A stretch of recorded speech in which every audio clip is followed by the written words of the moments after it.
सोने के खेत। अकबर के महल में कई कीमती सजावट की वस्तुएं थीं, लेकिन एक गुलदस्ते से अकबर को खास लगाव था।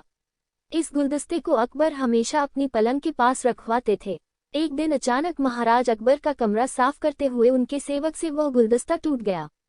सेवक ने घबराकर उस गुलदस्ते को जोड़ने की बहुत कोशिश की, लेकिन नाकाम रहा। हारकर उसने टूटा गुलदस्ता कूड़ेदान में फेंक दिया और दुआ करने लगा कि राजा को इस बारे में कुछ पता न चले। कुछ देर बाद महाराज अकबर जब महल लौटे तो उन्होंने देखा कि उनका प्रिय गुलदस्ता अपनी जगह पर नहीं है। राजा ने सेवक से उस गुलदस्ते के बारे में पूछा तो सेवक डर के मारे कांपने लगा। सेवक को जल्दी में कोई अच्छा बहाना नहीं सूझा तो उसने कहा कि महाराज, उस गुलदस्ते को मैं अपने घर ले गया हूँ ताकि अच्छे से साफ कर सकूं। ये सुनते ही अकबर बोले, मुझे तुरंत वो गुलदस्ता ला कर दो। अब सेवक के पास बचने का कोई रास्ता नहीं था। सेवक ने महाराज अकबर को सच बता दिया कि वो गुलदस्ता टूट चुका है। ये सुनकर राजा आग बबूला हो गए। क्रोध में राजा ने उस सेवक को फांसी की सजा सुना दी।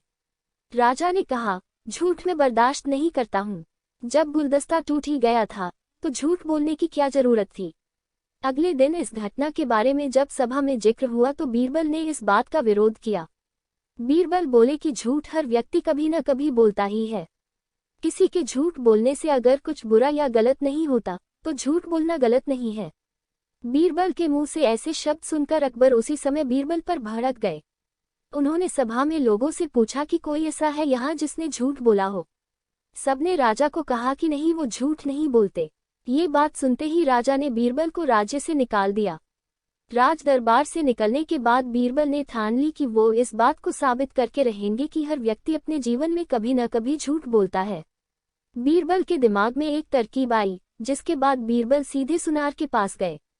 उन्होंने जौहरी से सोने की गेहूं जैसी दिखने वाली बाली बनवाई और उसे लेकर महाराज अकबर की सभा में पहुंच गए।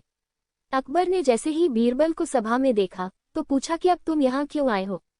बीरबल बोले, जहाँ पनाह आज ऐसा चमत्कार होगा जो किसी ने कभी नहीं देखा होगा। बस आपको मेरी पूरी बात सुननी होगी। राजा अकबर और सभी सभापतियों की जिज्ञासा बढ़ गई और राजा ने बीरबल को अपनी बात कहने की अनुमति दे दी। बीरबल बोले, आज मुझे रास्ते में एक सिद्ध पुरुष के दर्शन हुए। उन्होंने मुझे ये सोने से बनी गेहूं की बाली दी है और कहा कि इसे जिस भी खेत में लगाओगे वहां सोने की फसल उगेगी।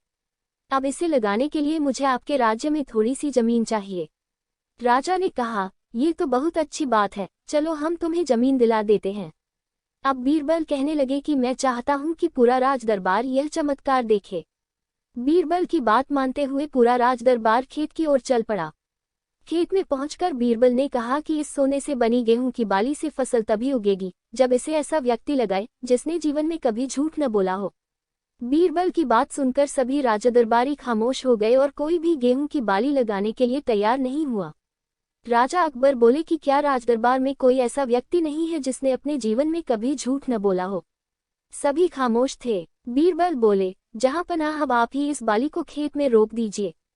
बीरबल की बात सुनकर महाराज का सिर झुक गया। उन्होंने कहा, बचपन में मैंने भी कई झूठ बोले हैं, तो मैं इसे कैसे लगा सकता हूँ।